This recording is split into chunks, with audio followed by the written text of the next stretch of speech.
Assalamualaikum Assalamualaikum warahmatullahi warahmatullahi wabarakatuh. wabarakatuh. Kami dari kelompok 3 akan mempresentasikan makalah kami yang berjudul Dividen dalam Perspektif Islam. Baik, langsung saja.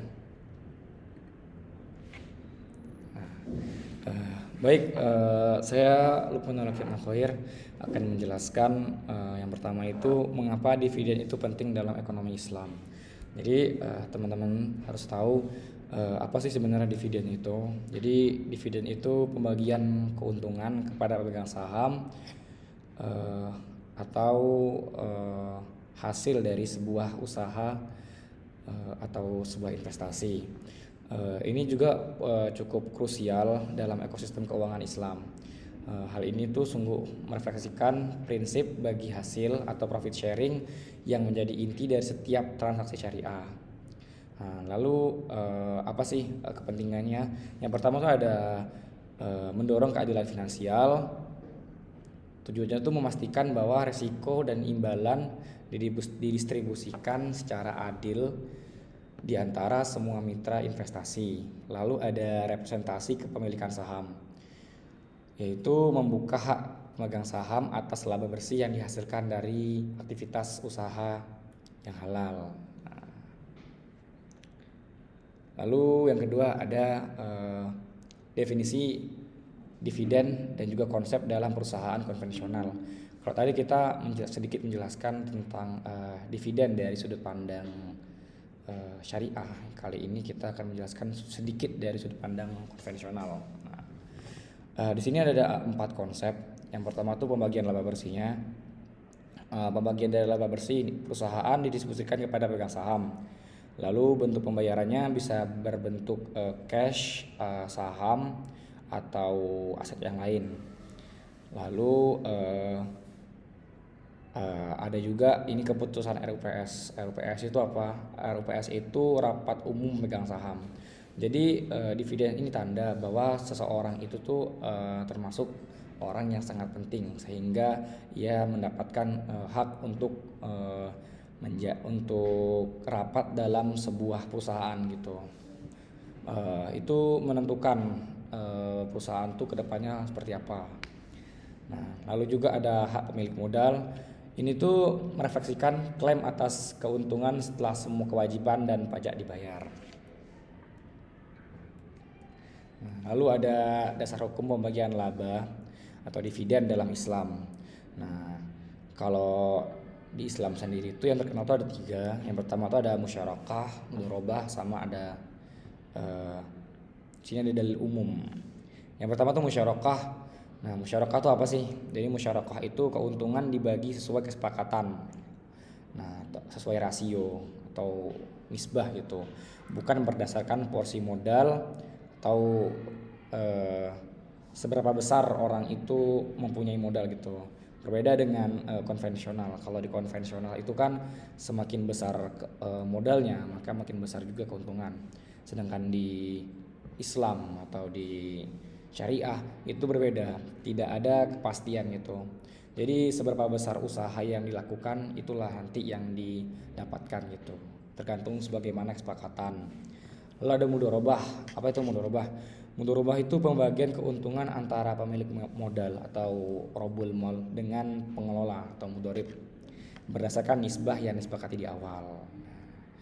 Lalu ada dalil umum, prinsip keadilan dan larangan memakan harta secara batil. Itu sudah tertulis pada Quran surah An-Nisa ayat 29. Itu mendukung bagi hasil yang transparan.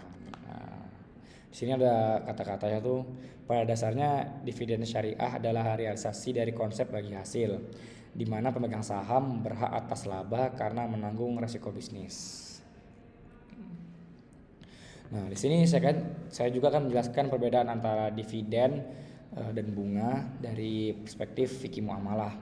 Nah, yang pertama itu kita mengetahui dasarnya dulu. Kalau seandainya di syariah atau di fikih muamalah itu dia sistemnya itu bagi hasil atau profit and loss sharing gitu. Jadi tidak ada salah satu pihak itu menanggung. Jadi kedua itu sama-sama menanggung.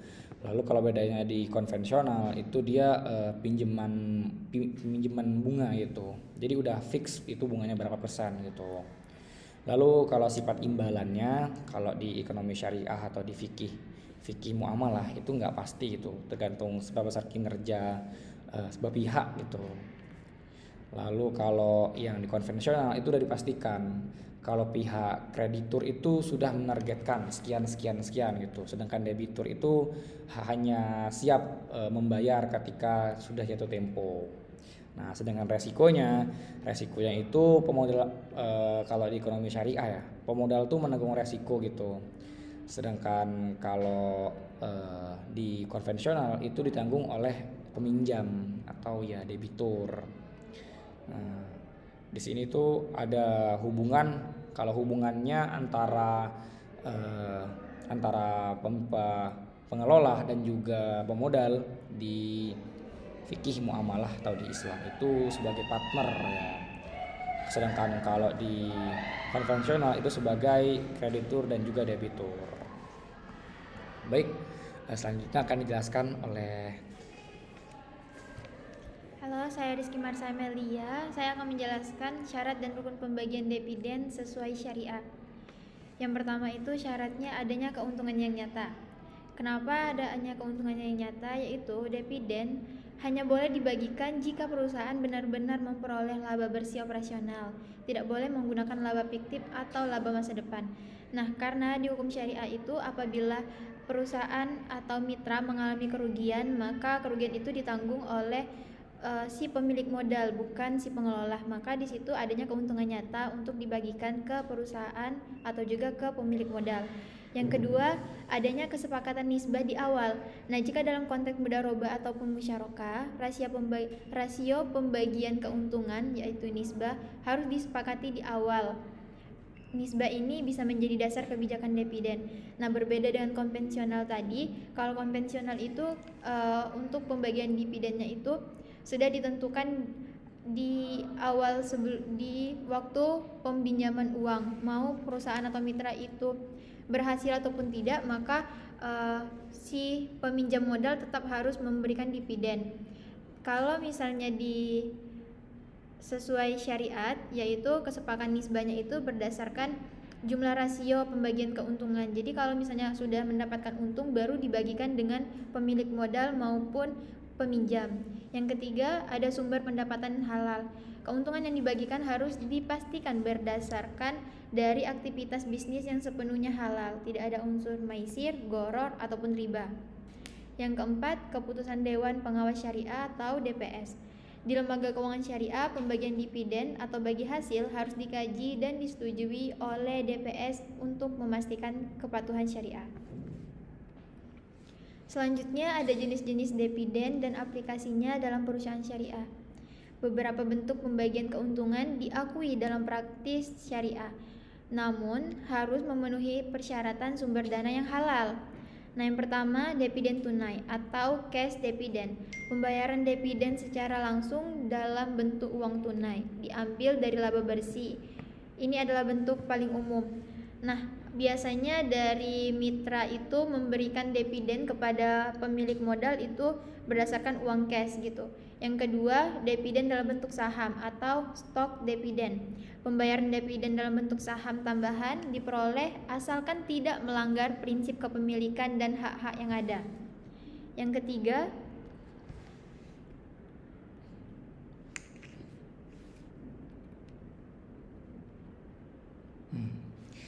Yang ketiga itu ada aset. Tapi ini nggak ikut potong ya, skip ya. Dividen properti atau aset itu biasanya dividen atau bagi hasil yang dibagi berdasarkan properti yang ada pada saat pendapatan dari sebuah mitra gitu. Selanjutnya ada praktik pembagian dividen pada bank dan lembaga keuangan syariah. Bank syariah atau tabungan mudharabah, yang pertama yaitu bank bertindak sebagai mudharib atau pengelola, nasabah sebagai rabbul mal atau pemodal. Yang kedua, keuntungan dihitung berdasarkan nisbah yang disepakati di awal, bukan suku bunga tetap. Yang ketiga, pembagian dilakukan setelah laba real diperoleh dan dihitung. Jadi di sini mudarib itu berasal dari bank, sedangkan pemodal itu adalah rabbul mal. Dan keuntungannya itu dihitung berdasarkan kesepakatan di awal, berbeda dengan konvensional yang sudah ditetapkan bunganya. Kalau pembagiannya itu ditetapkan sesuai dengan hasil keuntungan nyata gitu. Terus perusahaan TBK syariah atau saham, laba yang dihasilkan dari operasional halal dibagikan kepada pemegang saham. Yang kedua, harus memenuhi proses screening syariah, misalnya rasio pendapatan non halal di bawah batas toleransi. Yang ketiga, keputusan RUPS tetap menjadi penentu, namun harus diverifikasi oleh DPS. Nah, di sini ada tantangan dan solusi dalam implementasi dividen syariah. Tantangannya yaitu transparansi laba, perhitungan laba yang kompleks dari risiko window dressing yang dapat mempengaruhi keadilan bagi hasil real. Solusinya, audit syariah eksternal, yaitu memperkuat peran Dewan Pengawas Syariah atau DPS dan melibatkan auditor independen untuk memverifikasi sumber dari dan perhitungan laba. Tantangannya, pendapat campuran atau mixing income, terutama pada perusahaan konvensional yang memiliki unit syariah. Memisahkan pendapatan halal dan non halal menjadi sedikit tantangan bagi pihak auditor. Solusinya yaitu proses pemurnian atau tathir. Nah, ini wajib kita lakukan pembersihan dari pendapatan halal dan juga non halal. Jadi itu mempermudah pihak auditoring untuk mengecek apakah dividen yang dihasilkan itu halal gitu. Kesimpulannya, menuju dividen yang berkah dan berkeadilan, yaitu komitmen syariah. Yang pertama itu komitmen syariah. Dividen syariah harus dipegang teguh pada prinsip bagi hasil, bukan imbalan tetap. Keberkahan terletak pada kepastian sumber laba yang halal. Seperti yang saya jelaskan tadi, dividen syariah itu adalah bentuk bagi hasil yang ditetapkan. Bentuk bagi hasil yang ditetapkan setelah mendapatkan keuntungan real, bukan imbalan yang ditetapkan di awal gitu. Yang kedua ada peningkatan literasi, yaitu mengedukasi terus-menerus kepada investor dan manajemen mengenai perbedaan fundamental antara dividen syariah dan bunga konvensional. Yang ketiga, struktur keuangan yang kuat. Perusahaan syariah perlu membangun struktur pelaporan laba yang sangat transparan untuk mendukung kepercayaan dan keabsahan dividen. Baik, mungkin hanya itu yang dapat kami sampaikan. Terima kasih sudah menyimak dan juga menonton video kami sampai akhir. Saya Lukmanul Hakim Al-Khoir dan saya Rizky Marsha Amelia. Kami mohon izin undur diri. Assalamualaikum warahmatullahi wabarakatuh.